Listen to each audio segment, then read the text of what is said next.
What up, everybody, and welcome back to another episode of Full Metal Analysis. Well, if you thought the Steelers game was bad, the Lions said, "Hold my beer, we can double down on this," and they came out and played arguably the worst game that I've seen in 4 years. Uh, I don't know what to say, man. I guess I guess it's time to start prepping for the off season. I mean, we got Yeah. we can talk we can start talking about what to do in the off season. But before we get to that, um, the the that game was just I don't even know what to say about that game, man. I told you that I think that golf comes out and he has at least two bad games a year, man. And that was a classic one of two bad golf games that he had. And I mean, at a certain point, man, he just threw the ball. He just threw the ball downfield. And it's like somebody's got to be down there. I mean, it was a crazy game, man. Like I don't know. They came out. The Lions just came out flat. They came out not ready to play. I don't know if they gave up on the season or what. You know what I'm saying? It seemed like Saint or J-Mo was like the only people that came out to play. Maybe Frisker. But what were your thoughts on the game, man? Probably. I mean, just off the top of my head, I probably have to go back and look. But off the top of my head, man, that was the first game that looked like this team pretty much had given up. You know, they hung their hat for so long. For 3 years, they hung their hat on the fact that they don't lose back to back games. They already lost back to back games, and then they came out and tripled down and lost three in a row. Right. It was to your point, you know, that was the golf game that you have been foreshadowing this whole season. Turns out the Packers ended up losing, so you still would have been alive for at least one more week. But yeah, like you said, man, nobody really came to play. Um, Same thing that they did to us in Detroit was the same thing they did to us in Minnesota. But just on top of that, the center couldn't snap the ball. Um, I did confirm and look it up. Graham Glasgow was active during that game, but afterwards, Dan Campbell said like, yeah, he was active, but he was still kind of hurt. So we just went with Kingsley, which is a strange thing when your season's on the line. You know, you think you would want to put your best foot forward out there, and Kingsley is not it. Yeah, I'm it not sure if Taylor Decker played either, man. no, Taylor Decker was out. And so it was just strange the way they kind of just they didn't even it wasn't that they laid down. It was just that they just went out there and gave an embarrassing effort. And I think that was the game where you talked about it, that Dan Campbell, after one of those turnovers, or no, you said it was the false start. After that false start by Richie, Dan Campbell just looked like, what do y'all want me to do? Right. Yeah, I can't go out there and play for y'all. We talked about it after the game too, and I've seen a lot more people who had the same mindset as you, and that they don't want to see starters like that in this upcoming game against the Bears. But those same people are the ones that are telling me that shame on me and shame on you, because we know that if the stars are not perfectly aligned, how dare we expect anything more from Goff when he's not that quarterback? Now, those are the same people that are telling us that. But at the same time, those same people are saying the same thing you're saying, which is we don't need to see starters in this last game against the Bears. But then it comes down to, is Jared Goff going to play? You know, because yeah, okay, you might not want to see the starters out there, but are you just going to completely mail it in like healthy scratch Jared Goff? I don't know if they're gonna do that. And if you're not gonna healthy scratch Jared Goff, but you're gonna sit all the starters down out there, and you're gonna send him out there with the backups, like that makes absolutely no sense. So what are the Lions gonna do for this Bears game? I would healthy scratch everybody, man. It doesn't make any sense to go out there, have Panay Sewell, have Amon St. Brown, J-Mo, um, Gibbs, or even Goff to go out there, take a wrong hit, tear an ACL and tear an ACL or Achilles, and be out for next season. I mean, you pretty much lost. You know what I'm saying? You know what I'm saying? Accept your losses. It's no different than it's no different than pulling your pulling your players in a bad game. You know what I'm saying? In a bad game, you know you've lost this game. You pull your starters. Well, this is the end of a bad season. Concede your loss to the season. Tuck your tail. Get prepared for next season. I agree with you. I agree with you. There is no reason to go out here guns blazing and say, you know what, F the Bears, we not going out like that. The season's over. You're not doing anything to further your team. So go ahead and put Kyle Allen out there. You wanted Kingsley out there, put Kingsley out there again. Take Ratledge and Tesla. They could get some reps in and whatnot. But Yeah. that's the same thing that I would do. But I don't think the Lions. Where's Hassanin? Where's Let Hassanin? Hassanin get Call him up. But yeah, man, I don't think the Lions are going to do that. I because even if I was to say that, yeah, they're not going to start everybody, it just goes back to if you start Jared Goff, then you can't leave him out there on the island. So what do they do? I don't know, man. I don't know. I don't think that they're going to rest everybody. They might rest some guys. They might, maybe a couple guys here and there, but I think Jared Goff is starting on Sunday. Even if you have Jared Goff start, you let him play. Like I said last time, you let him play for one series, and you pull him out. But I wouldn't even do that. You know what I'm saying? Why? It's pointless. You know Yeah. what I'm saying? Let your rookies, let the guys who didn't get a chance to play all season. Let's see what they got, man. Put them in. You know what I'm saying? Frazier, let Frazier out there. You know what I'm saying? Like I said, Hassanin, Kyle Allen, Vaki.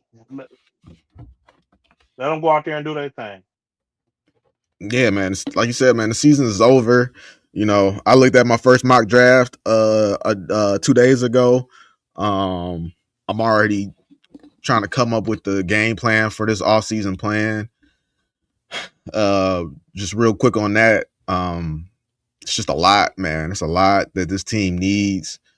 So Yeah. far, my rough draft is my rough draft of this offseason is free agency is all about offensive line, and the draft is all about a starter and depth.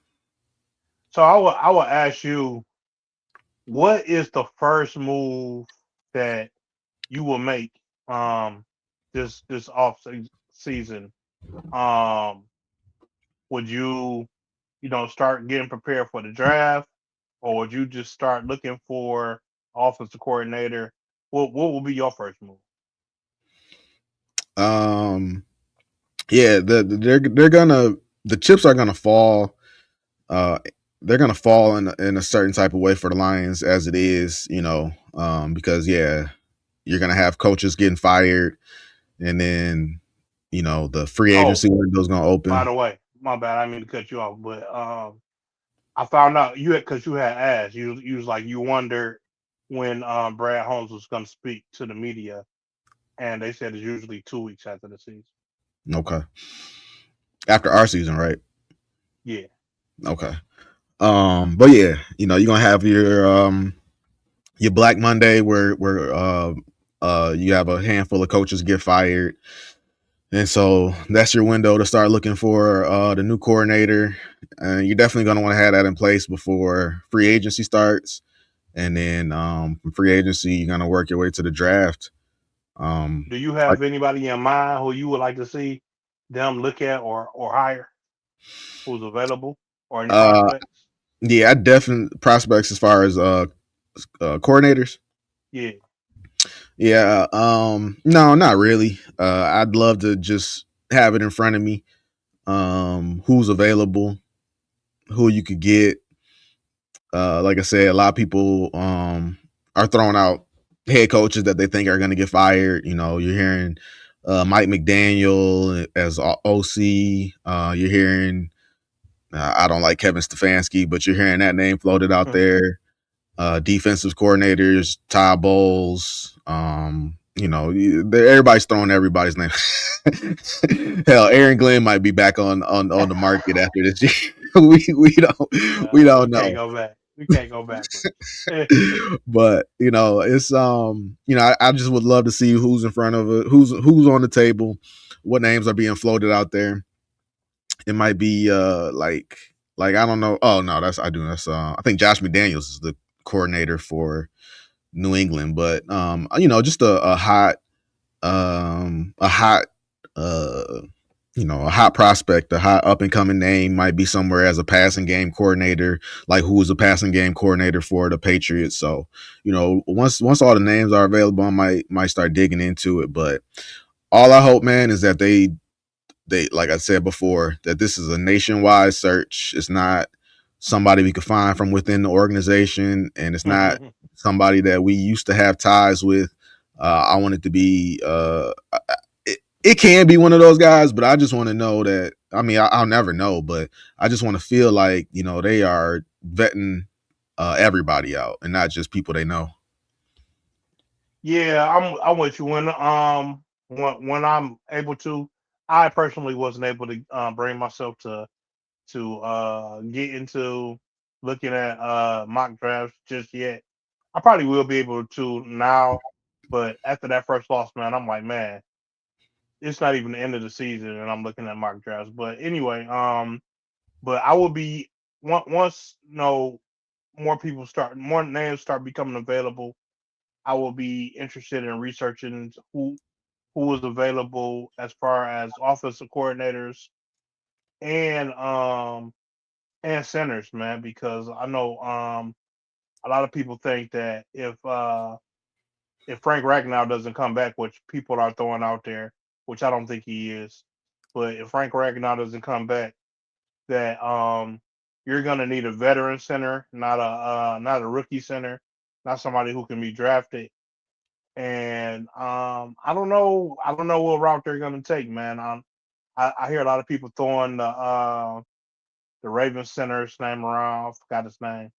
But the Ravens center, because he's not the Ravens aren't gonna renew his contract, but I heard somebody say that the Ravens aren't renewing his contract because they planning on throwing him a bag. So you'll probably have to outbid them you know um for his attention. He's probably gonna take the highest bidder, which will probably take about 20 mil, somewhere in the ballpark of 20 mil to get him. But but even though the Lions don't have a lot of cap room left after a lot of people have also been talking about how golf new contract and all and the starting the big players contracts about to start kicking in. But I also heard about uh it's going to be time for us to restructure those contracts. And somebody, I think it was Neil on Woodward was saying that he probably restructure them in the form of signing bonuses, and they still get their money, and it opens up cap room for us to make some moves in the off season. Just for anybody that was wondering, and all the people were saying we don't have any money to make any moves at all. Yeah. Um yeah, restructuring is highly likely. Everybody everybody definitely thinks golf is going to get restructured. You said you heard that theory on signing bonuses. I've heard people say that it's more. I've heard people say that it's likely that that they just essentially um, refinance, and it's going to tack on another additional year to the contract. So I mean, we'll see how it goes. It's and that's just one, and then you got other players who were on a discount this year, basically, and now their contracts are going to kick in. This is really going to be like the first year of their extensions. So I doubt on the first year of their extensions, but it could be, team friendly and everything. That's possible. But yeah, you got all these contracts kicking in. You have all these players that you have to make a decision on whether you're resigning them or not. By the way, shout out to everybody who checked out our video, all the comments, likes, subscriptions. We appreciate it all. Appreciate you. But yeah, we got to see what the cap is looking like. I'm sure Brad's gonna talk about that. Where I'm at, I guess, is I think my biggest priority this offseason is that we hit free agency hard. um, we gotta rebuild this line, and I do not Where want. where would you do for the holes that we need? Where would you go free agency and where would you go draft? I would absolutely not look to fix the line via the draft. I would put I would priority number one going into this offseason, if it was me, is free agency, offensive line. And then whatever I got left, I gotta come away basically with two starters, maybe one and a half, depending on I don't know about Ragnow. I don't know about Decker. So I'm gonna come away with a guy who can be a starter, but if one of those guys are here, he is a tip top backup guy. But definitely, I need at least one starter on the offensive line. I would prefer two, and then whatever money I got left, we'll do whatever here. And as far as the draft, I think this right now we are projected to have the 15th pick. Depending on what happens this upcoming week, it could change. It could get higher, get lower. But right now at 15, I'm taking whoever I deem. I know I sound like a broken record. I'm taking whoever I deem be the best edge rusher in the draft available to me. And then after that, hey, you take an offensive lineman who could be like the next up and coming guy. And then, like I said, you don't come back to the fourth round. I would like, hey, I'm with you, man. At fourth round, whatever, who cares? Throw a dart, pick up a quarterback, and then the rest of there you could feel depth in positions of need. I think if you start off getting two starting linemen in the free agency, then um your next priority will have to be safety. I mean, I'm with you on the edge, but right now you don't have Kirby Joseph or Brian Branch, and you got to get a safety. Um, Now I don't know if you want to go get a young guy or get a vet. I think you can get one vet and one young guy. So yeah, I'm with you. I think I would be after maybe one vet in free agency, like I said, a center position, one vet at the safety position, and then I think from that point on, I would go uh DN draft, line draft, and another safety in the draft.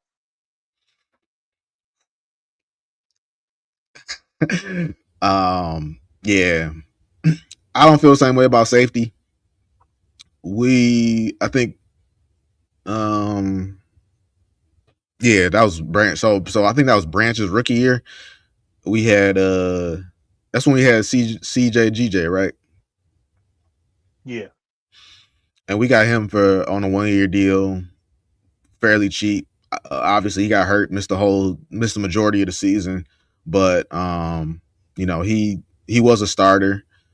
Like I said, we got this. I mean, he's a 7th round pick, but we did draft this Dan Jackson guy who we've yet to see. Um, if they want to go with that, because ultimately in my mind, like, you got like the Kyle Hamiltons of the world, um, and then the Kirby Joseph, Brian Branch. No doubt, safety is a important position, but in terms of like, honestly, safety is. I'm not too concerned about safety, because if the rest of your defense is right, then you can get away with your safeties being average.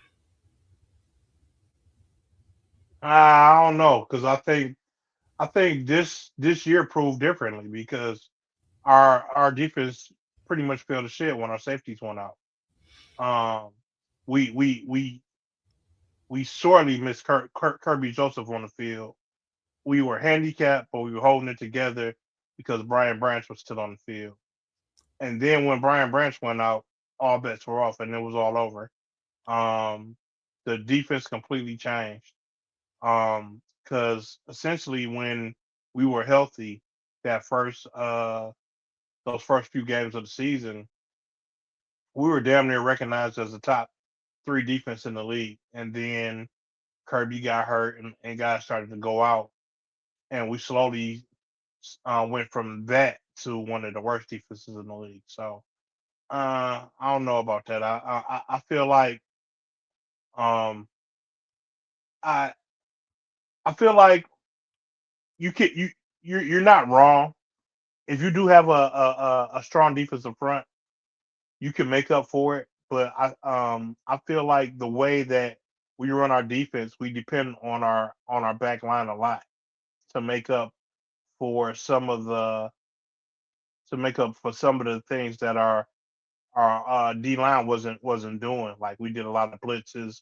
We blitzed Brian Branch a lot when Iffy was here. We were blitzing Iffy Melifonwu. And I think that's why a lot of the reason why our secondary is hurt because Terrion was coming up making tackles, Kirby was coming up making tackles. So the way our defense run, we depend on our secondary a lot for a lot of the things that I would say that I guess most of defensive lines do. Yeah, no, you're not wrong. I think the Lions' mentality on their defense might be wrong, but but your assessment of what they do. Now, you're right about that. I guess the only thing I would say is it's gonna be hard replacing those guys and doing everything else that you are gonna want to do, because you're right. I said the offensive line, but then I'm like, well, yeah, but then I want to get a defensive end in the draft, and that's doable. But honestly, I would love especially if you're gonna let Anzalone walk, I would love A borderline, cover lineman, but linebacker. a borderline Pro Bowl linebacker, because I don't think we got Jack Campbell, but you need more than one linebacker, and Derek Barnes is good for edge rusher. I don't know. Derek Well, Barnes yeah, is good yeah. in spots, but you need Derek, somebody who's going to show up every week. well, I feel like we don't have we got pursuit linebackers, but we don't have Anzalone is our cover linebacker, and I've known and for years, man, I've wanted like I wanted N'Kobe Dean, I wanted damn I can't think of his name. It was a linebacker that the Chargers picked up. I wanted athletic cover linebacker for about 3 years, and they've been available. They've been right there for the taking, and Brad Holmes has just been like, "Fuck that guy," and he just he it's like he's not interested in. and cover linebackers or people who can cover in the middle of the field because my reasoning behind always one of those guys was just like this year we have trouble getting off the field on third down. And if you got a guy who's fast enough, athletic enough to make a play in the middle of the field on third down, people like to throw short passes to the middle of the field. And if you got a guy athletic and fast enough to get there and knock that down, you can get off the field on third down. So I've been one of those guys the for 3 years, man, and Brad just says no. I didn't even have a problem with Jack Campbell. Um, I think I told you about Jack Campbell, but I told you when I was scouting him, like, yeah, this guy does everything right, but he's slow, and I would rather have a faster, athletic guy. You know what I'm saying? He's always in the Jack Campbell's always in the right spot, but he's in the right spot due to his mental. I would rather have a guy that was in the right spot because he's just so fast. He's able to make it there from anywhere on the field. Yeah. Yeah, we talked about Jack Campbell going into that draft. We talked about Jack Sawyer, linebacker out of Ohio State last year, and he hasn't played a lot for the Steelers. It was noted because he's behind T.J. Watt, so good luck with that. But he was able to play against Play us. against us. And he made some plays. The Steelers lost to the Browns yesterday, but I think he had I don't know if he had an interception or a fumble recovery, but it's just a guy like the Lions, going all the way back to Derek Barnes versus Jabril Cox, who I don't even know if that guy's still in the league. But I remember I was so mad at that Derek Barnes pick in that draft because Jabril Cox was a linebacker who was on the board, and Cox in college was a playmaker, and Derek Barnes, pretty much what he is now. And I will say that Derek Barnes probably has made more impact than Jabril Cox. Like I said, I don't even know if he's still in the league. But point being is that Brad, I don't know, man. He doesn't put a lot of emphasis on a playmaker. He puts more emphasis on I don't want to say grit, but he puts more emphasis on character and repetition and consistency, I guess, is the best way to put it. But sometimes, man, you need playmakers, man, and Brad is, for whatever reason, he doesn't gravitate towards those playmakers unless they fall into his lap like Brian Branch. Yeah, well, speaking of Brad, man, there's been a lot been said about Brad Holmes this year. Everybody's on the thing on the bandwagon of Brad better not come out when he does speak to the media finally. Um, I've been saying that I think that Brad and Dan are still kind of new at this. This is their fifth year. They're both still first time coaches, and this is the first time that you actually have to put some strategy behind your picks because when you first came in, you could just pick willy nilly. You can pick anybody because we needed people everywhere. Well, I think they kind of got full of themselves in the fact that they think that shoot, all the picks that I've made are good, and the team that you put together after a while, you can't just pick just anybody. You've got to put, well, like I said, like a strategy to it. And I think that this was a learning year where they had to figure that out that it takes more careful and concise planning uh, instead of building a new team. Once you have your core and your established team, you got to be a little bit more strategic. And this is the year that I'm hoping that Brad Holmes sits back and gets a little bit more strategic in what he does and is less um I don't know the word, full of himself is all I can think of. Um Overconfident. And he takes the failures that he had last season learns from them, and makes better decisions. Um, so first thing I'll say is that while there are a lot of holes, when you brought up Terrion Arnold, it just really clicked or dawned on me. Like this offense looked terrible. I wouldn't even say terrible. Jared Goff looked terrible the last game, but this offense in the last two games, the offense looked terrible. It was really just the last two games. Other than that, the offense has been pretty steady through the whole year. Um, you know, I think it's I don't know. I think it's funny. It's a lot of. It's just so much. Like Lions fans will say, "Oh, Jared Goff. What do you expect from Jared Goff with this offensive line?" And then you turn around and look, and the Lions are like top five in yards per game, top five in points per game. So it's like the offensive line is like it's bad right now, but it's bad relative to what we had before.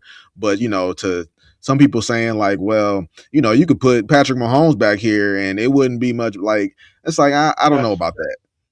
Yeah, man. People, I hate that comparison. Like, well, every quarterback needs a good line. I mean, Yeah, yeah, but there are things that but Jared Goff needs a perfect line.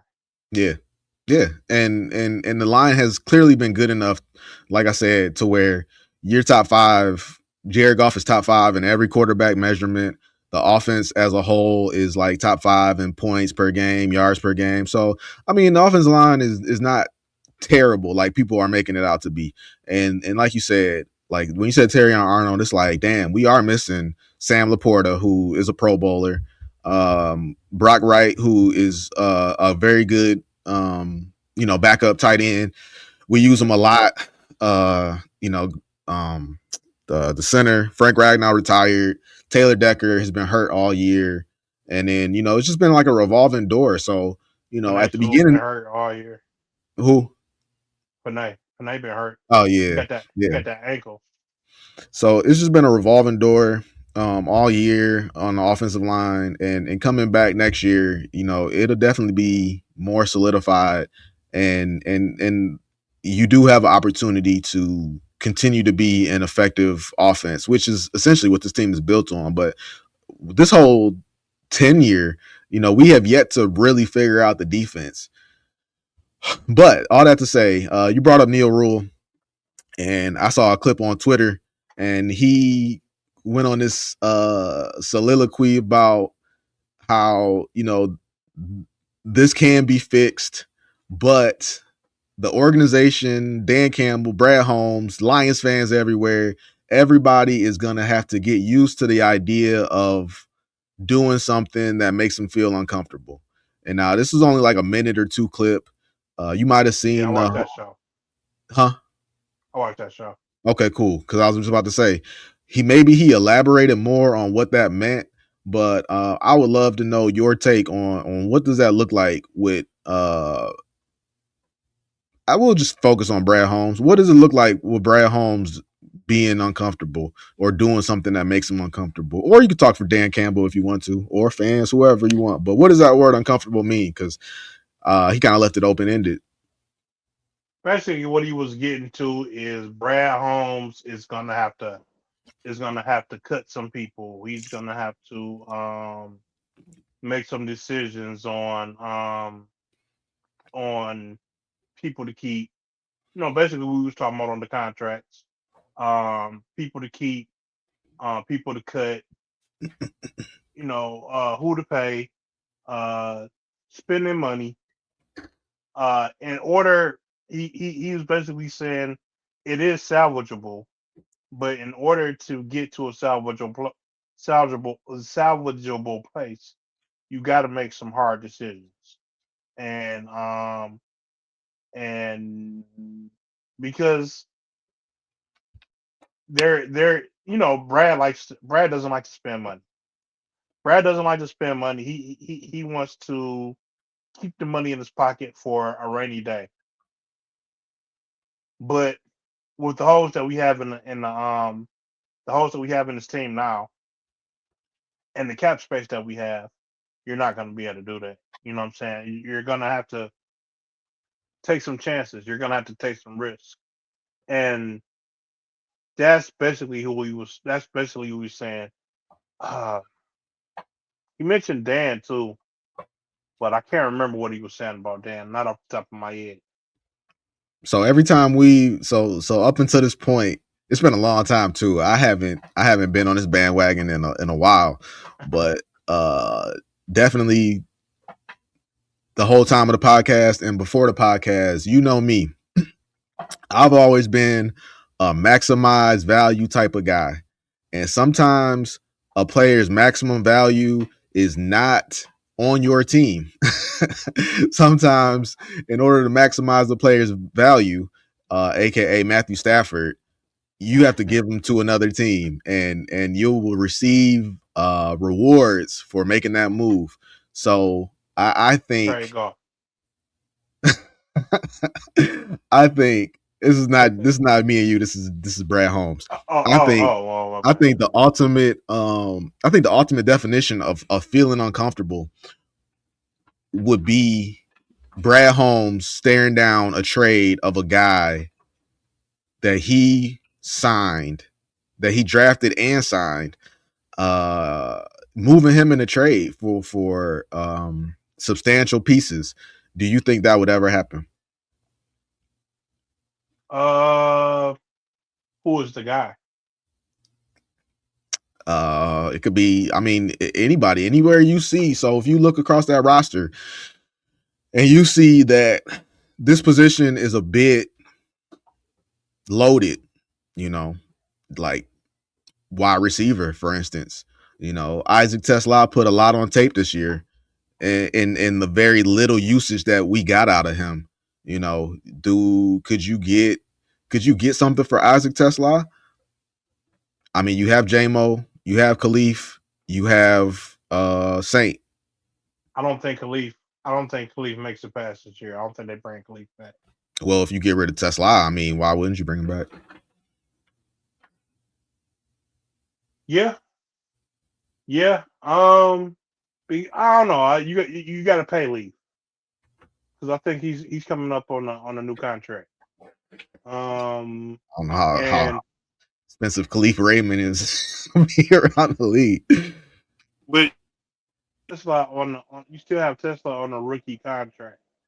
Yeah, no, it's not about paying Tesla. It's about, hey, can I get you know, honestly, you probably wouldn't be able for a wide receiver. You probably wouldn't get higher than a third on his rookie deal with 3 years left to control. You might a good talent. You might be able to get a third. Second is asking a lot. Uh, mm, nah, nah. I don't think. I don't think the value is good enough for that. I think if you want to trade Tesla, I think you wait until next year. I think you let him get his. I think you let him get his. I mean, I wouldn't trade him. I wouldn't trade him right now anyway. But I'm saying if the route he was going to go is to trade Tesla, then you got to let him get his stock up. And I Yeah, don't no, think. I'm telling you, I don't think his stock gets any higher than this, barring because like Jay Ivy, right? Totally different sport, but Jay Ivy, I've been trying to trade Jay Ivy for like the past 2 to 3 years, and then lo and behold, Jay Ivy tears his ACL. While we were waiting, I don't know if the Pistons were planning on trading him, but people were saying, well, you can't trade him right now. We got to see how him and K play together. And I'm like, nah, man, just trade him. And then he tears his ACL. So now his stock drops. So now he comes back, and he's been back for like over a month, little over a month. And he's playing like a bench player. Whereas back then he looked like, see, that's the thing, man. If the longer you hold on to a player, you risk damaging the illusion, because there's no greater illusion than this guy. Wow, this guy is doing that with that little bit of reps. He's doing this with that little bit of reps. Imagine if we put him out there longer, and then if you do put him out there longer and he doesn't look good, well, now you just tank the stock.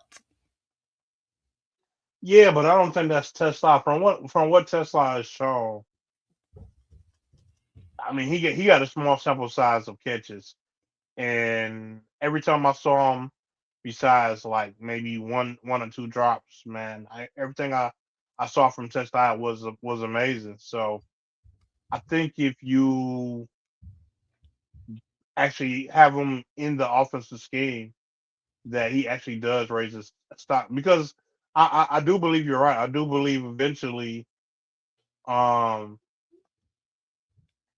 I do believe eventually we won't be able to keep all of the receivers. You know what I'm saying? We won't be able to keep them. But like if if you trade him now, like you said, you might you might get a third. But if he does go out and he does have an amazing season, what would you get for If he goes out and he does have an amazing season, you said what? if he goes out and he does have an amazing season?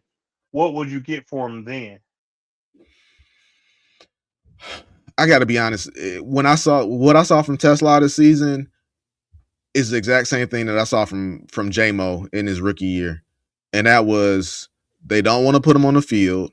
When they do put him on the field, Goff doesn't want to throw him the ball, and Goff will only throw him the ball when he's forced to throw him the ball. And when he does, he's got to go up and make a spectacular catch. All of these things that I apply to Tesla are the same things that I could apply to JMO in his rookie year. And then it took 2, 3, what are we in like year 3 or 4 of JMO? So to get to and now JMO is borderline Pro Bowl player, second straight 1,000-yard receiving season.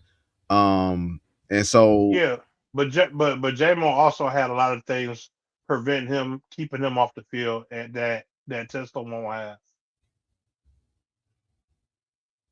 yeah, I don't know. I don't I don't know. Tesla is gonna be, I mean, in the perfect world, even if we don't re-sign Khalif and Tesla comes back, he's still eating behind Saint, JMO, Gibbs, and Laporta. So he'd be the fifth option. And then you don't want him to get hurt. So and my whole point is like, yeah, third round, like I said, third round at best doesn't sound that great, but you trade a third round and now you have a third round pick in this year's draft, and that's where you could go grab a safety. You could go grab a safety that fell. He'd be cheap, and like it's just that's my definition of making tough decisions. Like, yeah, you've done good at this, but you gotta figure something out. You got so many defensive tackles on this team. DJ Reader's probably gone, but you got Roy Lopez you got to make a decision on. You got Aleem McNeil who's making a lot of money. Some people floated that out there. Would Brad ever trade Aleem McNeil? Um, I don't know.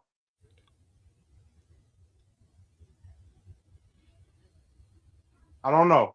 I don't think he would because when they picked Tyleek Williams, there Oh, was there all you go. this How about him? when they picked Tyleek Williams.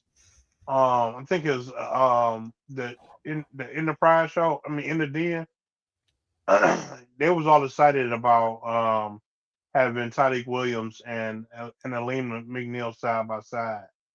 So I'm not sure that he would get rid of him.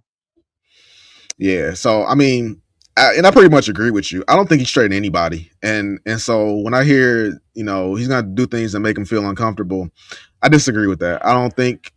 Well, I don't disagree with that.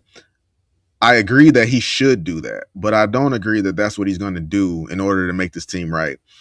Again, I think he's going to stay the course. Um, Injuries really affected this team. They affected this team last year, but again, that that playoff game against the Commanders, yeah, we lost it, but it wasn't because I mean, we just couldn't keep the ball. Like, we kept giving the ball to the other team, and you're not going to win games when you get a ball to the other team. So in order to make this defense, like a top 10 defense in this league, like that's where the uncomfortable decisions comes in. So they're just kind of going to run it back. And I don't think running it back is as bad as it sounds because, they were back-to-back division winners. And if you can get this team back to some semblance of what it was, even at the beginning of the year, I always note that they did play maybe lesser competition, but still, that was still pretty much the same team that was the back-to-back division winners. To your point, they lost Kirby, they lost Branch, and that really messed up their defense. But I don't really think they're going to do anything crazy or because that's what people are calling for. People are calling for a dramatic move, and I think the best you're going to get in terms of Brad breaking out of character is the best I could hope for is that he takes an edge in the first round of the draft. Well, when I say, I mean, I just feel like they need to go out and fix the problems that they have. You know what I'm saying? I'm with you on going out and getting a center to a veteran center on the line. I don't think it. I don't have. I don't think it has to be like a Max Crosby type move that everybody's calling for, or Miles Garrett type move that everybody's calling for. I feel like you just need to, like you said, go get a veteran center.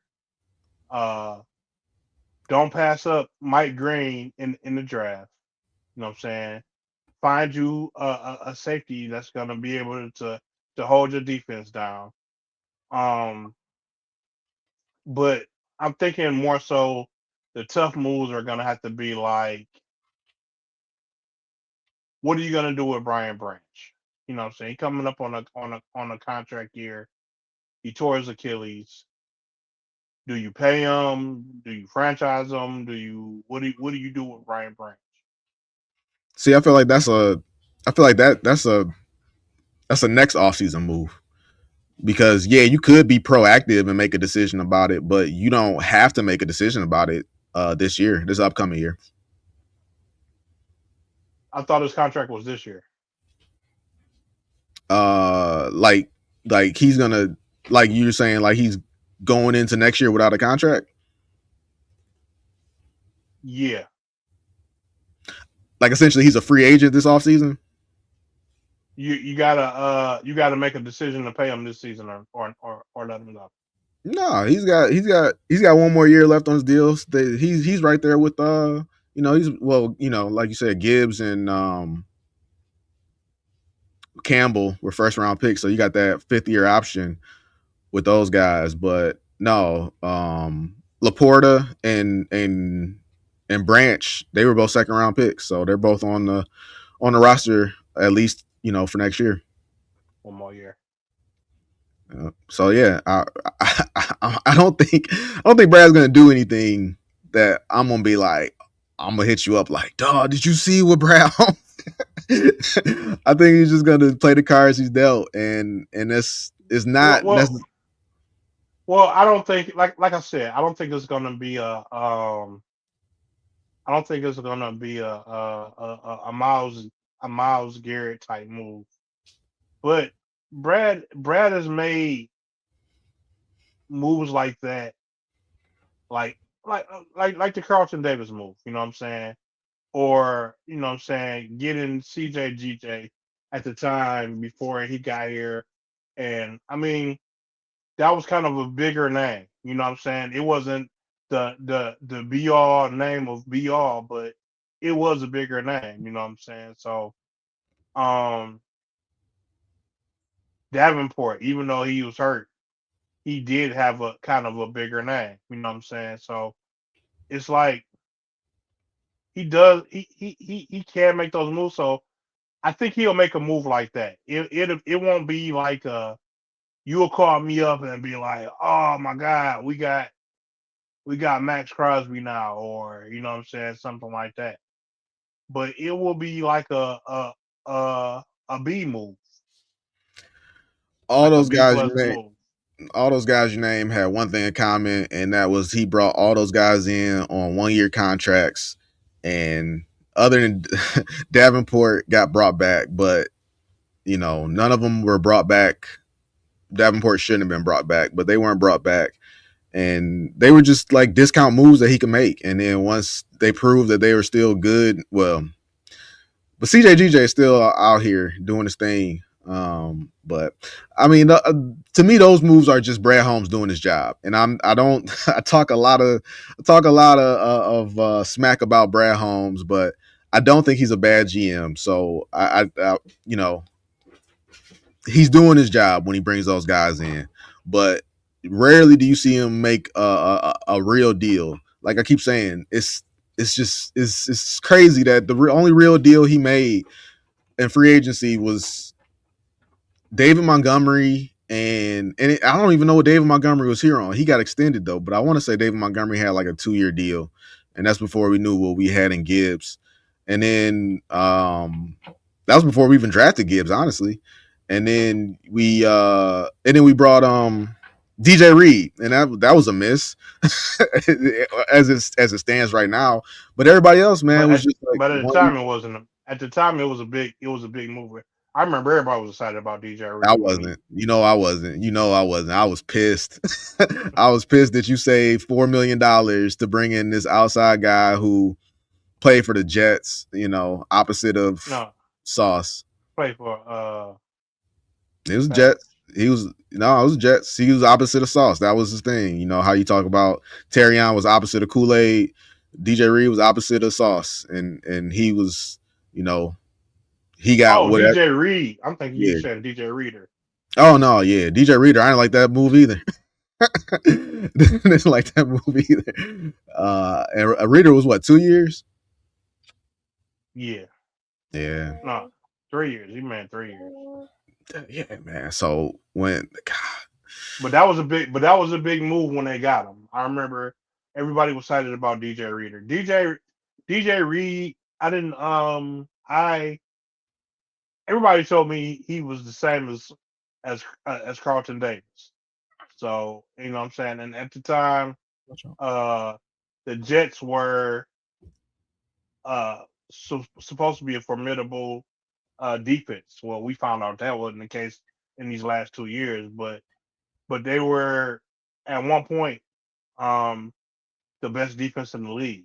So when I heard we were getting a player from the Jets, I was like, well, maybe he's from that regime. You know what I'm saying? So that's where I was at with it. But he is obviously not Carlton Davis. And then we over here, I'm over here thinking about it like, yeah, damn. He gets these guys on 1-year deals, they perform, and then he just lets them go. And we over here just chalking up that Roy Lopez will be back. Roy Lopez has been like his best defensive tackle signing since he's been here. And so towards that, like, yeah, we over here thinking they're just going to bring him back. But why wouldn't another team throw some money at Roy Lopez? Because people are definitely going to throw some money at Al-Quadin Muhammad. So you're going to have to get in a bidding war with these guys. I don't know, man. But I don't know if he brings back Al-Quadin Muhammad because he doesn't. It's like he will be a specialist because he got 10 sacks on the season. He getting paid somewhere. Yeah, but he couldn't set the edge. That's why everybody's running to the left side of the line on this. Yeah, he was great. He's a great pass rusher, but couldn't stop the run. Yeah, but I mean, like you said, specialists, and there's going to be a team out there who could use a specialist, and there's going to be somebody out there who could pay him more than we can. So I fully expect him to be gone. I think Roy Lopez. Now that I'm talking about it, I'm not sure he will even be back in terms of affording it. So, like, I guess my biggest thing is, if you really want to make this defense better, then that's where you have to get uncomfortable. But if you are content with how this defense is, then you're going to do the status quo. And I think the best thing you could do is take away from your strength, which is your offense, and and retool it into putting it into your defense.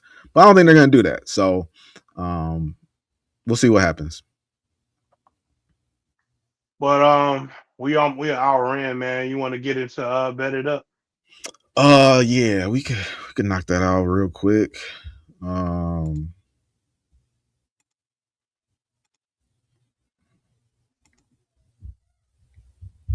It was a pretty even. I don't even got the tally.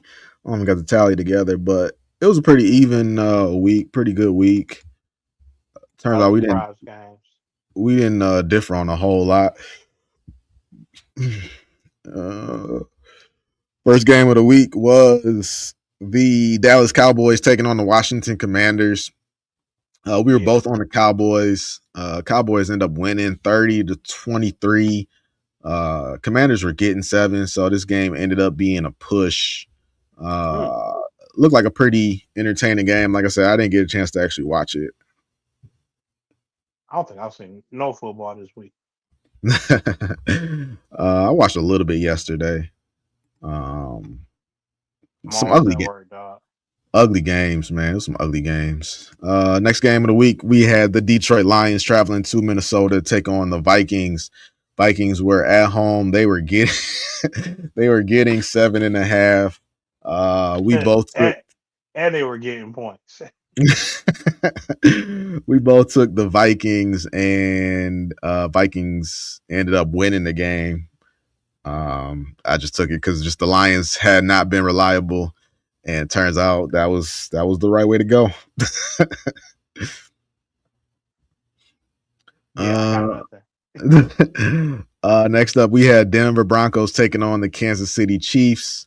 Chiefs were at home. They were getting 13.5. They had some guy named Oladokin playing quarterback. It turned out See, to be a barn burner, but in the end, the Broncos won, but they did not cover. see, the Chiefs are doing it too, man. The Chiefs, I got they players out there like that.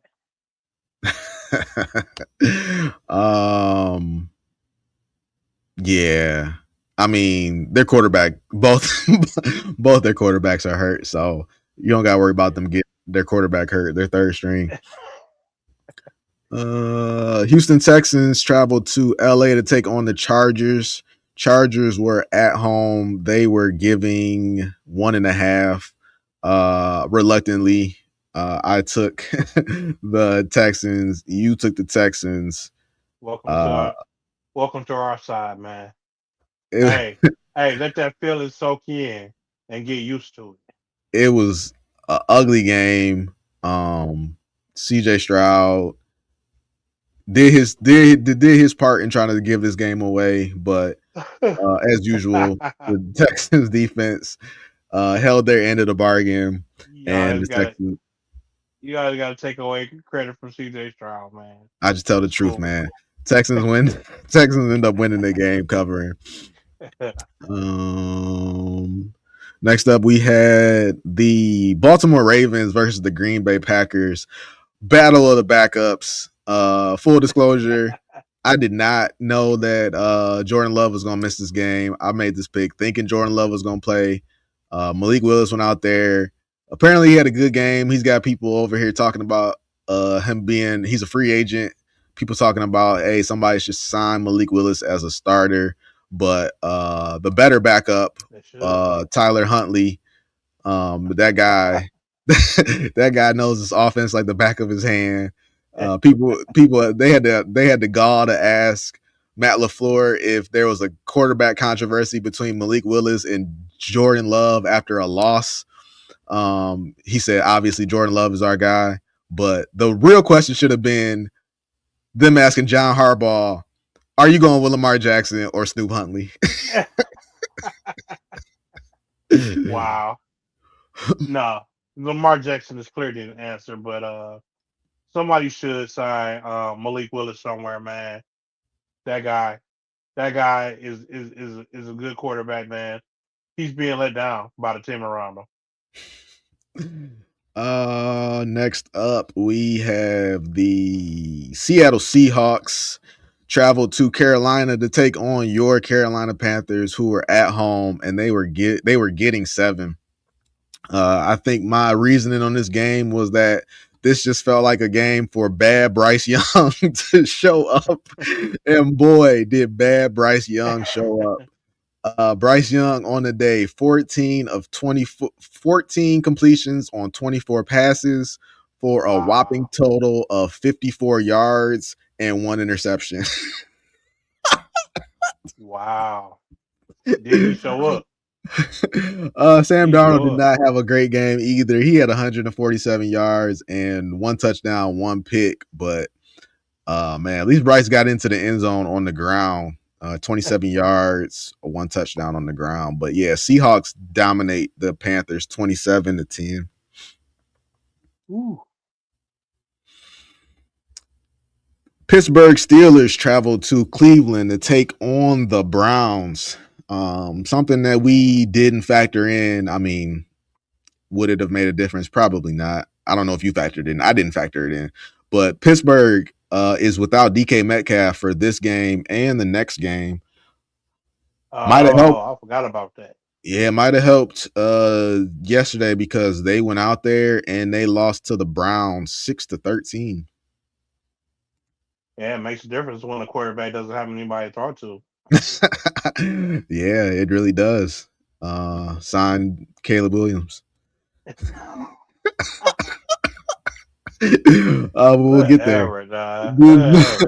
New England Patriots traveled to New York to take on the Jets. Jets were at home. They were getting 13.5. I almost took the 13.5, but then I said, what if they put Hendon Hooker in? Oh my God, I'd be so mad at myself. So I went on and sided with you, and we both took New England, and New England dominated the Jets in their own stadium, 42-10. Drake May threw 5 touchdown passes. They took him out at some point in the fourth quarter. Yikes. there was no way. There was no way the Jets had any business being in the same stadium with the Patriots this season. They did not. They did not. And you still are you still on the firm belief that Aaron Glenn gets at least 1 more year? Yes. Yes. Tampa. Ever since they made that trade in the middle of the season, I mean, you can't fault them for what's going on now because they took half his team away mid-season. Let me just make sure this is still accurate because it's a crazy stat. Season leaders. So you go out and you hire a former defensive coordinator as your coach. And then we go over here to the stats on the year takeaways. The Chicago, ironically, the Chicago Bears lead the league with takeaways. They have 32. Second is the Jacksonville Jaguars with 30. Pittsburgh Steelers and the Texans are tied for third at 26. When you go down to the bottom of the charts, the worst team in the league at producing takeaways is, you guessed it, the New York Jets. You went out and you signed a defensive coordinator who played cornerback in the league, and his team is the only team in the entire league. Let me just make sure. His team is the only team in the entire league without an interception when you had arguably, now I don't know how, it was at least 6 games, you had arguably a top 10 cornerback on your team. That's a tough one to sell even for me, man. That's tough. That's a tough one to sell. I think, yeah. I mean, but you took him away though, man. But you had him for 6 games. And I'll argue y'all wasn't playing any harder at any point during the season than y'all was in those 6 games. That's when they still had hope. Yeah, exactly. So yeah, that's pretty damning that you don't have an interception on an entire football season. That's it's tough, man. I don't know. I'm not saying that they're gonna fire him. I just think it's a 50-50. I will fire him. But that's why the Jet. But I can't factor out that the Jets are a bad organization and they do bad I things. was So I was just about to say, but I mean, but I wouldn't fire him because, like, I mean, the Jets are a bad organization, and they've been firing coach. They've been firing coaches. You know what I'm saying? So, like, who are you going to hire that's just going to come in and turn everything around right now? um, I'm just trying to think back to you know when Dan Campbell was hired. He had his first year was bad, and that argument that you're making can be said for Dan Campbell his first year. Like we don't have a quarterback. We didn't think we had a quarterback at the time. We had wide receivers off the streets. Our best wide receiver ended up being some guy taken in the fourth round. Offensive line was and eventually, when they finished the season 3-13 and 1. Uh so, oh my bad, 3-13. So with that being said, you saw him out there taking chances. You saw him out I think it was there. 3-13-1. Okay. You saw him out there taking chances. You saw him out there giving the Rams everything that they had. And the whole time, like Dan Campbell was like, you got the sense that Dan Campbell was gonna die before he let this team not succeed. I don't get that sense from Aaron Glenn. Yeah, yeah, but you're not going to get that from Aaron Glenn because that's not the type of guy Aaron Glenn. And that's why we Uh, fire him and we find somebody who we do get that from. I'm just saying, Aaron Glenn doesn't have that demeanor. His doesn't have that personality. I don't mean that he's not going to do it. He just doesn't have the personality that he's got a stoic personality, man. But it is his first season. You took away his top corner. You took away his top cornerback and his top defensive tackle.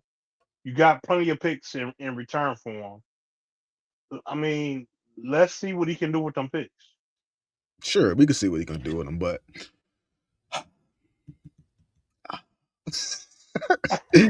I'm not gonna say it because I like Aaron Glenn, and I'm not gonna say what I was gonna say. But I'll just say that Aaron Glenn firmly believes. Aaron Glenn believes what Aaron Glenn is selling. That's all I'll say.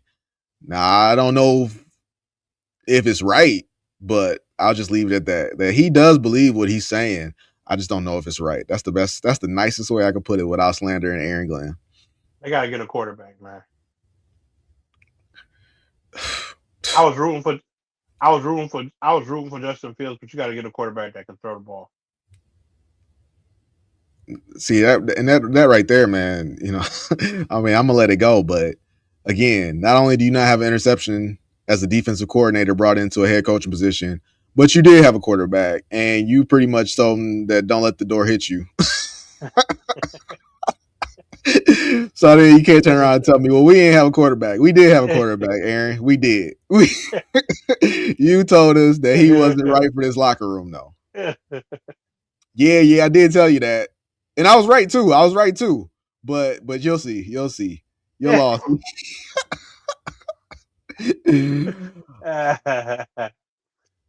Tampa Bay traveled to Miami to take on the Dolphins. What the hell is going on with Tampa Bay?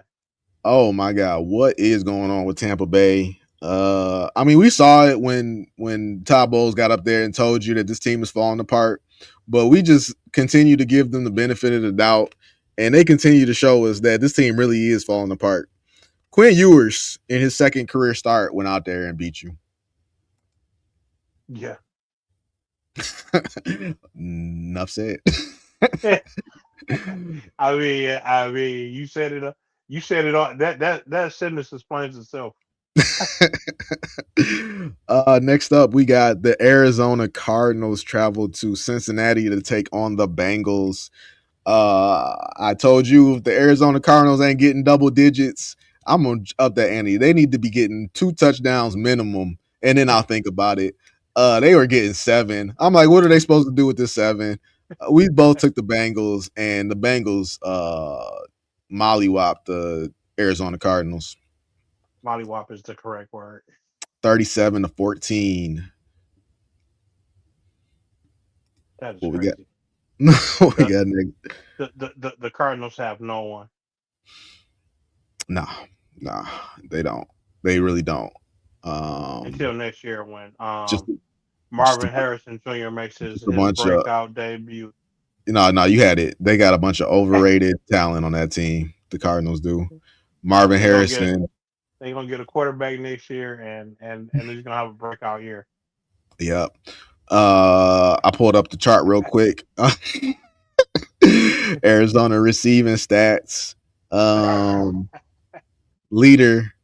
They do have one guy. They got a Pro Bowler, All Pro, tight end on Oh that my team. god. Trey McBride. Put some respect on his name. 13 targets, 10 catches, 76 yards, and a touchdown. Led the team in targets with 13. Can you guess who was tied for last in the team with targets? That's right. Uh, Marvin Harrison Jr. tied with one target alongside some other bum named Elijah Higgins. And then who led the Marvin's team? been hurt, man. Who led the team in yards? That would be the guy that I tried to tell you about last week, Michael Wilson, a true number one receiver. A true number one receiver. 5 catches, 89 yards, 1 touchdown. Can you guess who led the team in last for yards and catches? Duh. It was a tie. I give you one guess. It rhymes with Carvin. Carvin Larison Mooney. Duh. So Marvin's what? been hurt, man. That's Marvin. right. It was Marvin. It was Marvin Harrison Jr. Matter of fact, let's just say Marvin Harrison's stat line for the game. Marvin Harrison Jr. for the game had 0 receptions, 0 yards, 0 touchdowns. His longest, you guessed it, was 0. And he had 1 target. I would have to do a little bit more research because I'm gonna give Marvin Harrison the benefit of the doubt, and I'm gonna say he did not play this whole game. I pray to God that man did not finish his game with 1 target. Marvin's been hurt, man. I Marvin's hope been he hurt. left that game in the first quarter after stubbing his toe. I hope he did. I really do because I will not accept that Marvin Harrison finished that game with 1 target. Next year. All right, Next got that year out my system. Got that out my system. Jacksonville Jaguars traveled to Indianapolis to take on the Colts. This is actually a pretty big game. It didn't look like it on paper, but the Colts are still one of the best teams record wise in football, and they put up a fight. They you put up a got fight Phillip against Rivers. Jacksonville. As long as Phillip Rivers is their quarterback, I will not take them seriously. And you can't make me. The Colts had a lead in this game going into halftime. Phillip Rivers had another decent performance. Decent. Whoa, decent is right. 147 yards, 1 touchdown, 1 pick. Nothing crazy. How many wins have the Colts had since Phillip Rivers has taken over as their quarterback? The same amount they would have if Daniel Jones was their quarterback. No. Because they had like 11 wins with Daniel Jones as quarterback. That is crazy. Since Phillip Rivers has taken over, I think he took over. Yeah, since Phillip Rivers has taken over, they played at Seattle. They played against the 49ers, and they played Jacksonville. Daniel Jones would have lost to all 3 of those teams. He would have beat. And he's going to lose. And I'm gonna spoiler alert. I hate to say it, but they're going to lose next week to your Houston Texans. Oh yeah, they're definitely going to lose to Houston Texans. But Yeah, they would have beat. But they would have beat the Jaguars with Daniel Jones. Absolutely not. Absolutely not. I saw up close and personal how horrible their defense. They played well enough to beat the San Francisco 49ers if their defense wasn't useless. It's the best word I could come up with. I can't defend the Colts defense. But I know for sure I can't defend Phillip Rivers. We both took Jacksonville. We got by the hook. Jacksonville wins by 6. Colts are getting Yeah, 6.5. Next up, we got the New Orleans Saints traveling to Tennessee, take on the Titans. We were both on the Saints. Tennessee got a lead early in this game. I said, wow, I can't believe that the Saints are going to lose to the Titans, and they didn't. Tyler Shuck, Tyler Shuck playing great, meaningless football to end the season, finishes the game with 333 yards, 2 touchdowns. There's a guy on that team who used to start for the New Orleans Saints who will never get another start again. Thank you, Tyler Shuck. what the hell? All right, next up, we got the New York Giants traveling to Las Vegas to take on the Raiders. You took the Raiders. I took the Giants. If it's nothing else that the Giants can do is win meaningless football games, and on top of that, they were playing the lowly Las Vegas Raiders. Giants dominate the Raiders Come on, 34-10. come on, Raiders. It's the Giants. Without any of their players. I mean, dang. You forget they had the madman himself, Jackson Dart, who was always willing to go out there and die on the field. Like when you pair up Jackson Dart and Cam Scatterboo at the same time, that's 2 players that's willing to die out on that field. You're unstoppable. Jackson Yeah, but Dart could not be. they didn't So even what? have Scatterboo. No, they didn't have Scatterboo. Absolutely not. But Jackson Dart is half of the team, tag team, and he ran it in 2 times. Ran the ball 9 times for 48 yards, 2 touchdowns on the ground. The Raiders suck. The Raiders do suck. They absolutely do suck. My boy, Max Crosby, is being a disgruntled Angry with the Raiders. Being a disgruntled player again. Basically saying like this is bullshit. I'm healthy and they won't let me play. Leave, Max. Leave. Hey, there are teams out there will take you. I can think of one. Yeah. So he's going to do all of this, and I can only assume that they're going to add another year and more money to his contract. No, you ain't got to take that, man. You ain't got to take that. Just leave. Just leave, Max. I can't even say it like that. I don't know, man. Max Crosby and Myles Garrett, they're just gluttons for punishment and money. Both of them. Well, Miles is not going to leave because Shador took over, but Max should just leave. Philadelphia Eagles traveled to Buffalo to take on the Bills. Buffalo's at home. They were giving 1.5. We both took Buffalo. Philly came out, got an early lead, kind of their new thing.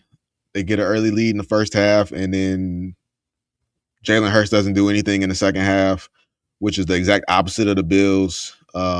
Josh Allen does a lot in the second half, and he did just enough to tie. Well, he did just enough to get them within the 2-point conversion to winning that game. But superpowers, I don't know. Josh Allen might be getting tired, man. I mean, you're the only guy out there doing everything. I mean, I guess Jan Cook pitches in every now and then, but it's mainly Josh Allen. I got to throw the ball. I got to catch the ball. I got to run the ball. I mean, dang. So we got one more game tonight. We differ on that game, so I'll update it afterwards. But the last game we had was last night. It was the Chicago Bears traveling to San Francisco to take on the 49ers. I will admit that I needed some type of reassurance that some wide receiver will be out there for the Bears, and I was willing to take the Bears, but couldn't get that reassurance. Let me look here. Oh yeah, I was told that there was some guy named DJ Moore playing, and I could rest on that. Yeah, DJ Moore. Yep, DJ Moore. In terms, he's out there. he was out there. He was out there more than Marvin Harrison was. Because DJ Moore recorded one catch opposed to Marvin's 0. That one catch was worth 7 yards. That was his longest on the day, 7 yards. And that was off of 4 targets. Now, a guy, now if you remember, I said, hey, I needed Rome Odunze. They said he's not playing. And I said, you know what? I'll even settle for Luther Burden. Well, I didn't get reassurance that Luther Burden was playing, but guess what? Turns out Luther Burden did play. Let me see. He couldn't have played better than DJ Moore, could he? Let me see. 9 targets. Oh, okay. Well, that's way more than DJ Moore. What about catches? Wow. A whopping 8 catches, 138 yards, and 1 touchdown. Wow. Yeah. Yeah, that's a receiver right there. That sounds like DJ Moore like 5 years ago. But all that aside, I'm hearing DJ Moore may have been hurt. DJ Moore had a mysterious illness that popped up prior to the game, but he still chose to go out there and get exercise. All that aside, we both took San Francisco, and San Francisco ended up winning by 4. They were given 3, so chalk that up in our book as well. That brings the grand total to 1. I don't have the losses, but 1, 5, 8. That brings me to 109 wins, and that brings you to 116. Yeah. Pretty good week too. Let me see. That would be 8. I don't know. Pretty good week. So we finished about 500 or 1 under 500. I just gotta hold on for 1 more week. You want to rapid fire this one? Yeah, we can do that. All right. I think you lead. You going first? Did I go first last week? I don't remember. I think it is my turn. Yeah, it's my turn.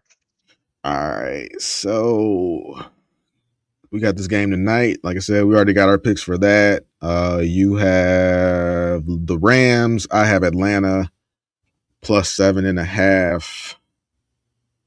And it's upcoming.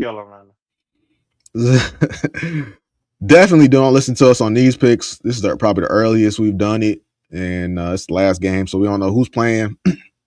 But there are lines out, so we will put our picks in.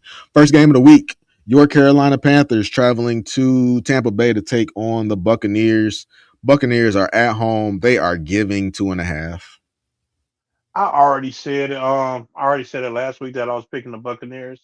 I'm sticking with that. There's no way they can lose. There's no way they come on and lose 3 in a row, right?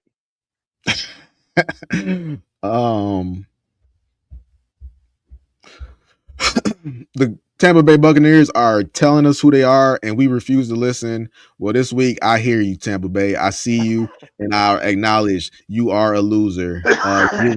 America's Carolina Panthers.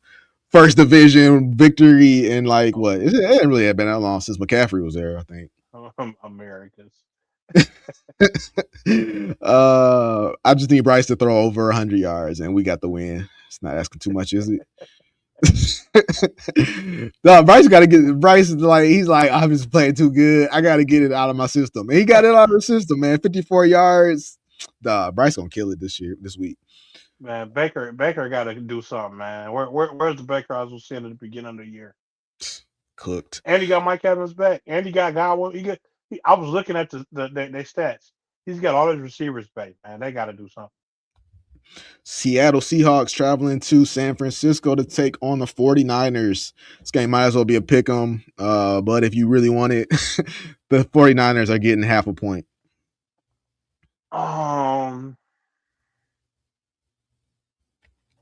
Dog, I wanna pick the Seahawks, man, but I've been hearing how bad Sam Darnold has been the last couple of games, and the 49ers have been on fire. So I think I'm gonna roll with the 49ers. Even though I want to pick the Seahawks, but I'm gonna roll with the 49ers.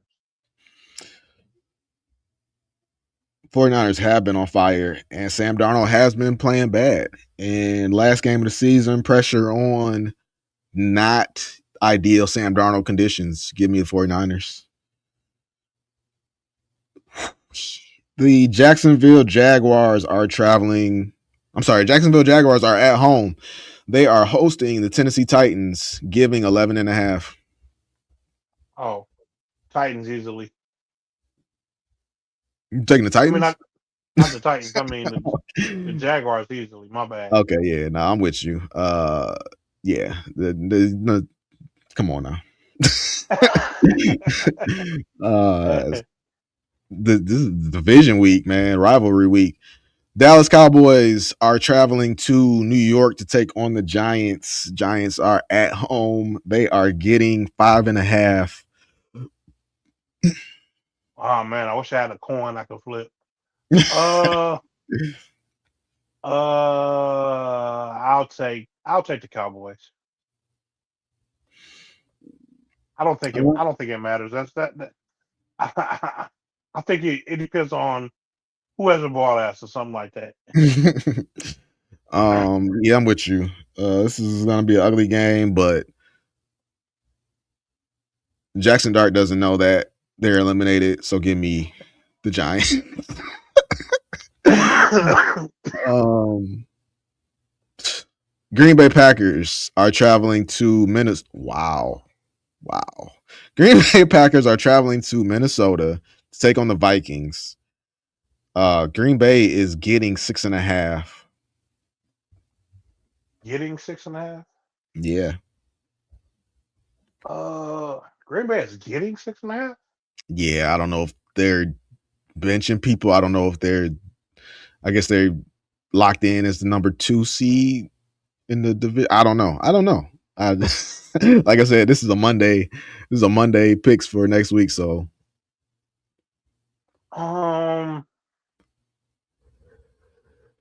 Damn, I want to pick Green Bay, man, but this is one of them things where it's like, hey, like you said, to your point, like Vegas knows something. So, um, give me Minnesota.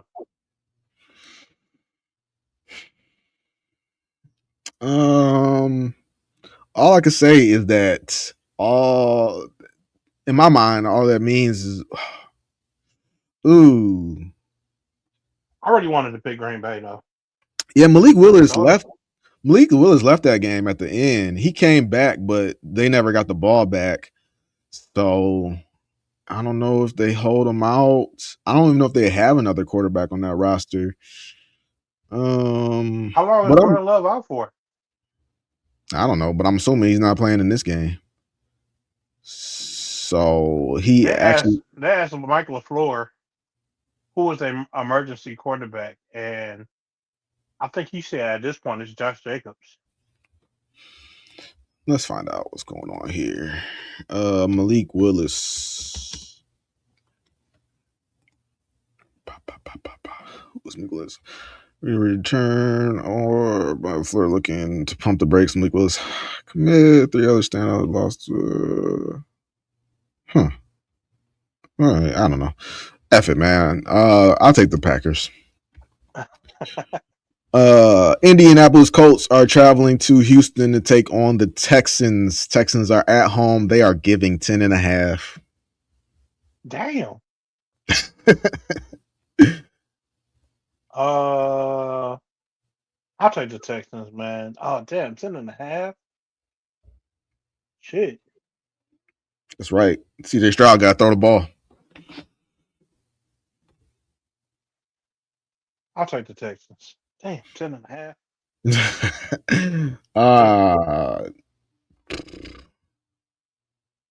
I'll take the Colts on the belief that CJ Stroud can't put up more than one touchdown.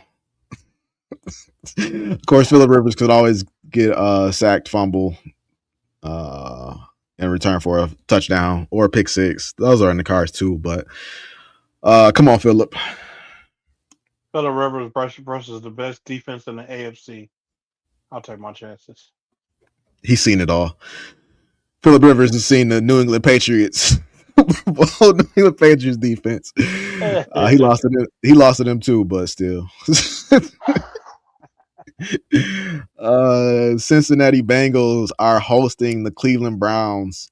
Cincinnati is at home. They are giving 7.5. I'm gonna take Cincinnati until they get Shador to somebody to throw to. I can't pick them confidently, even though they won last week. Yeah, I got to take Cincinnati as well. Um, this game might get ugly. The New Orleans Saints are hosting the Atlanta Falcons.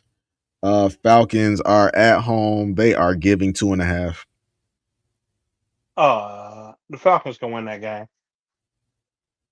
I'll take the I'm sorry. I'm sorry. I apologize. The Bijan can win that game. um, Falcons. Dog, did the Falcons even play last week? I don't remember the Falcons. They're Oh, they're playing right playing now. tonight. They're playing Oh, tonight. Yeah, they're playing they're tonight. they're, they're in the midst of they're only moments away from getting destroyed by the LA Rams. Yeah, you're right. So they're gonna lose tonight, and I'm gonna be mad at them. So future Marcus will be like, to hell with the Atlanta Falcons. I'm taking the New Orleans Saints. The New York Jets are traveling to Buffalo. Buffalo is at That's your home. favorite Rattler. No. Rattler will never, ever take a snap again as a New Orleans Saints quarterback, barring a catastrophic injury. The New York Jets traveling to Buffalo. Bills at home. They are giving 8. Why is this even a question? Yeah. Why is it only 8? I don't know, man. I don't know what's going on with Buffalo. I mean, even though they should win this game convincingly, Buffalo has been kind of shaky this year. Yeah. Josh Allen run out of gas. Yeah, give me He's only Buffalo. one man. I take Buffalo minus 17.5. He's only one man. Arizona Cardinals traveling to LA to take on the Rams. Rams at home. They're giving 9.5. The Rams, the Cardinals won't do anything. Even though I'm predicting it now, man, and you can't stop me. Marvin Harrison Jr. will have 2 catches next game.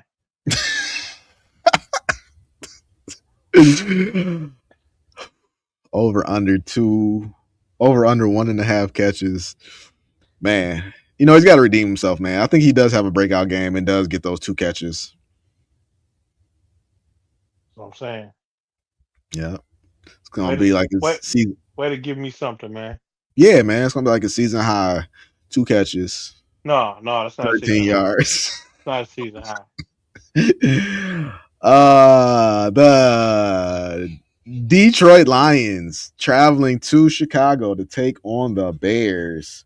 Bears are at home. They are giving 2.5. They're giving 2.5. Yes. I don't expect the Lions to play their players, so I'm going to take the Bears.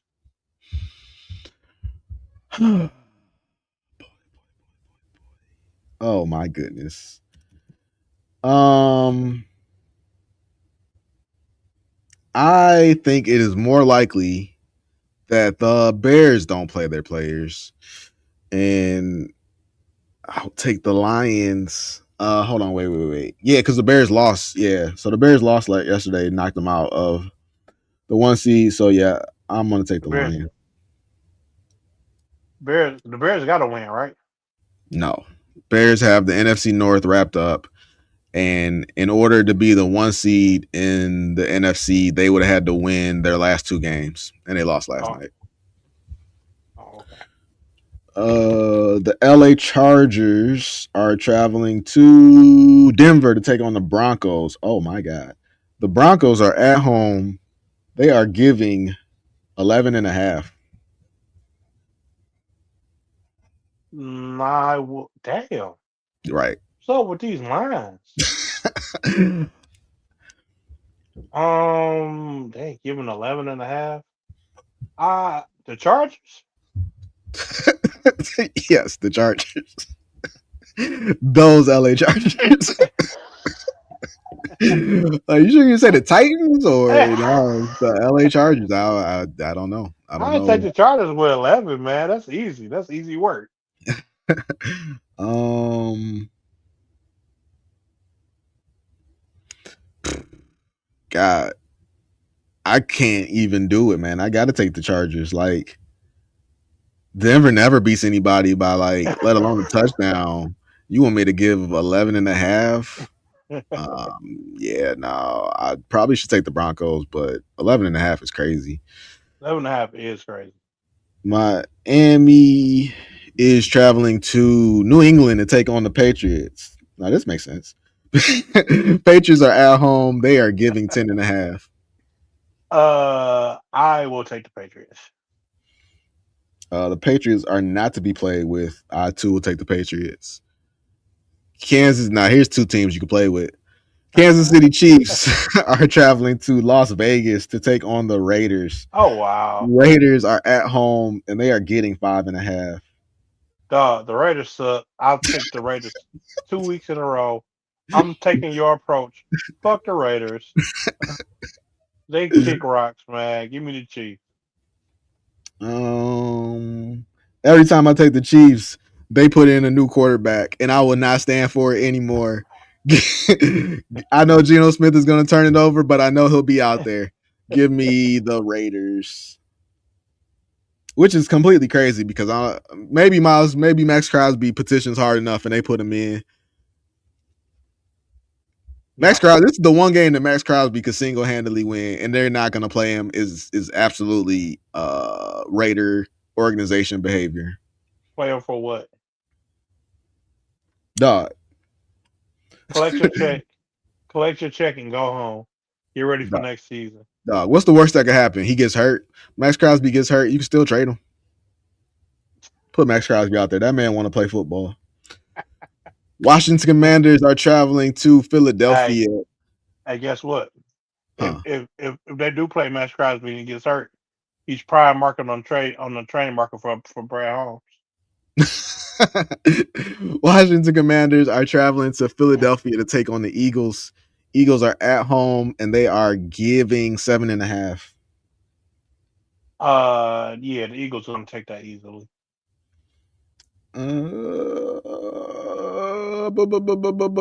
Shouldn't matter, but I gotta know. Marker very old. These games are kind of tough because you don't know who's playing who's playing what players. Oh my goodness. Your boy Josh Johnson going back out there again. Whatever. I will take Josh Johnson. And the final game of the week for the AFC North title. The Baltimore Ravens are traveling to Pittsburgh to take on the Steelers. Steelers are at home Steelers are at home and they're getting 3.5. Steelers playing who? Steelers playing Baltimore for the AFC North Division title. Didn't I just play Baltimore? Who, Steelers? They just lost. They just lost to the Browns. Oh wow. I say Baltimore will win again because fuck the Steelers. I gotta agree with you. Derrick Henry has been a man on a mission, and Pittsburgh, no DK Metcalf, so gotta go with the Ravens. Yeah, I mean, even though we didn't beat the Steelers, somehow we still beat the Steelers because DK Metcalf is not playing because of us. So take that. Hold on one second. 1, 2, 3, 4, 5, 6, 7. Okay, I'm good. All right, that's it. What? No, I just want to make sure this is the last week. So I would technically need 7 games that we differed on to go my way to have a chance. and I just want to make sure I had 7 because otherwise I was going to take the Steelers. But no, I got 7. Good luck. Yeah, man, I'm throwing the Hail Mary, man. You know what? Unlike the Lions, I'm not giving up until it's over. You know what? I think that Vikings game might come back to haunt me, but we'll see. We'll see. But All with right, that man. being said, man, that's all I got for this week. In the upcoming weeks, man, we will see what the Lions will do in this off season. We'll do our research. We'll give you good options that we think are viable moves and Also, prospects. also keep your eye on the Pistons. I had this day marked on my calendar all season, and that is the start of their West Coast road trip. They kicked it off the first game. I said I wanted to see them against the Clippers. I said if James Harden don't play, then I don't care. James Harden did play, uh, but it turns out Kawhi Leonard. Oh my God, Kawhi Leonard was on fire last night. Dropped 55 points on the Pistons. Good lord. Yeah, Pistons did not win that game. Slow start to the Well, game. but they did beat the Kings the game before that, and that's technically on the West Coast. So Yeah, but the Kings suck. Technically, the Clippers suck too, but the Kings are worse. The Pistons have like 25 wins, I want to say right now.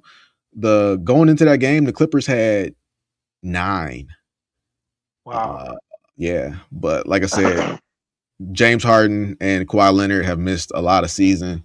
They both played last night, and yeah, you could see it on the court. So I think next up we got the L.A. Lakers, who are also hitting a rough patch, but they will have Luka and LeBron. So again, I want to see them against some marquee matchups. So we'll see how it goes. The month of January is going to be a tough month for them, and I want to see what they do. I definitely would like to see that game. When does Lakers are usually on national TV? When do they play the Lakers? They play the Lakers on Peacock, and that game will be probably not tonight because they played last night. I would guess tomorrow. Pistons Tuesday. Oh, I gotta go back to work tomorrow. Sucks. Yeah. Woo! They do play tomorrow, but it's at 10:30 on Peacock and NBC. It might be on national. It might be on TV. NBC/Peacock. Be a good game though. Uh, 24 Pistons 24-8, Lakers 20-10. yeah, I'm gonna look for it. That is an interesting matchup to see how they do against Luca. Yeah. But yeah, that's all I have. And LeBron James. Man, LeBron need to go ahead and ask to be traded and make that team better. Again, Dog, your value is not always on the team. Your value can come in the form of leaving the team. dog, I saw one of your videos yesterday, man. I almost sent it to you. It was a video. It was actually a Shaq video, and it was showing Shaq, how he gives love to all the kids. You know what I'm saying? Anytime he sees a fan or a kid, he shows them love. But the video started out with LeBron hopping out of the car and immediately telling the kid, "No, stop, get away from me." The writing has been on the wall the whole career, but nobody wanted to look at it. I thought he was gonna say on Christmas Day, Kenny's got this running bit where he goes up to the big board and people try to beat him to the board, and he's always got to outrace everybody. I think Shaq had a hat on, and he like got up to go to the board, but then he knocked Shaq's hat off his head, and then Shaq got up and started racing him. And then I don't know why. I don't know if Shaq lost his balance. I don't know if he was being funny. I don't know what happened. But dog, Shaq could not stop himself. And he literally ran straight through the board. Wow. That was I'm sure that hilarious. was I'm sure that was a sight to see. It was a sight to see. You should look it up after this pod. And afterwards, they took like caution tape and roped it off. And it was like a cartoon cutout in the board of Shaq. But yeah, no, breaking news. LeBron James, not a good guy. I don't want that to be lost in the comedic moment. Wait to do your reporting, man. Yeah, no You an problem. A1 reporter, man. No problem, man. But yeah, man, we'll follow up with Pistons. See how the Pistons are progressing. Um, like I was saying, prospects for our offensive coordinators, players, potential off-season moves that the Lions could make, and man, we hope you all join us here, man, so we can figure out how to fix this team together, man. But until then, that's all I got. Peace.